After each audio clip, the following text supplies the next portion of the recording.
এই সাম্য হত্যার পরে অপরাপর পরিস্থিতি ছাত্র সংগঠন সাম্য হত্যার জানাজায় অংশগ্রহণ করেছে।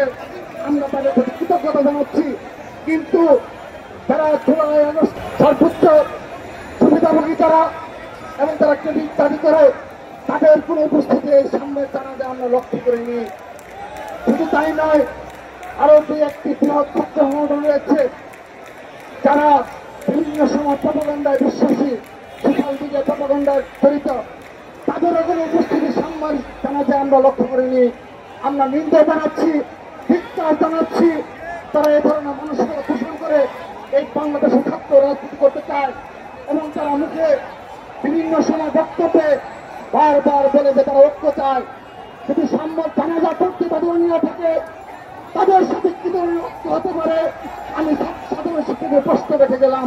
বিগত 15 বছরে ছাত্র দলের যে সকল নেতা কর্মী গুম এবং খুনের শিকার হয়েছে, শহীদ হয়েছে, সেই সকল শহীদ পরিবার, খুনের শিকার পরিবারের প্রতি এই নির্দলীয় সরকারের প্রধান ডক্টর ইউনূস সামান্যতম সহানুভূতি কোন বক্তব্য আমরা আজকে লক্ষ্য করিনি। তিনি তেমন কোন পদক্ষেপ কিংবা সেই পরিবারগুলোর সাথে সাক্ষাৎ করে সামান্যতম সহমর্মিতা পোষণ তিনি করেননি। আমরা তার অবস্থানে নিন্দা জানাচ্ছি এবং তাকে স্মরণ করে দিতে চাই যখন তিনি নোবেল পুরস্কারে ভূষিত হলেন।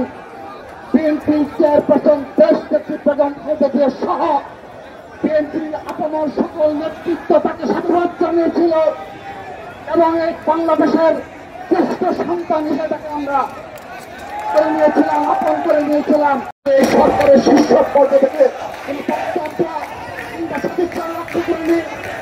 আমরা স্পষ্ট ভাষায় বলে দিতে চাই, যদি ছাত্রদল মনে করে এই শাহবাগ চত্বর থেকে এই করুণায় আমরা প্রতিবাদটা শুরু করি, এই প্রতিবাদটা ক্ষমতার কারণে যদি তাদের এই ধরনের ষড়যন্ত্রমূলক এবং সদিচ্ছার অভাব আগামীতে লক্ষ্য করি তাহলে স্পষ্ট ভাষায় বলে দিতে চাই ছাত্রদলে যাত্রা হবে এই যমুনায় এবং আমরা আমাদের দাবিটাও আদায় করে বাসায় ফিরবো।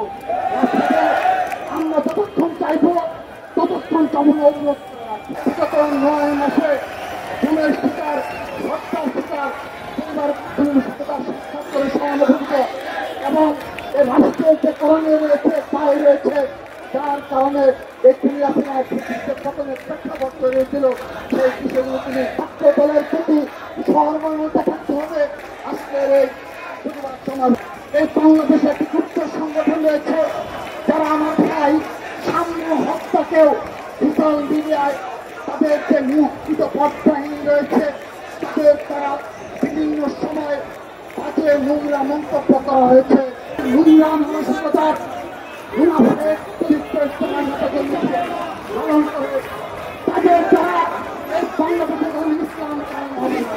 সবসময় ষড়যন্ত্রমূলক ভাবে রাজনীতি করে এবং তারা তাদের নিজ পরিচয় লক্ষ্য পায়, নিজ সংগঠনের পরিচয় লক্ষিত হয় এবং সেখানে তারা সোশ্যাল মিডিয়ার মাধ্যমে প্রপাগান্ডা দুষ্কৃতিকার রাজনীতি করে আমরা তাদের অবস্থানে নিন্দা জানাচ্ছি।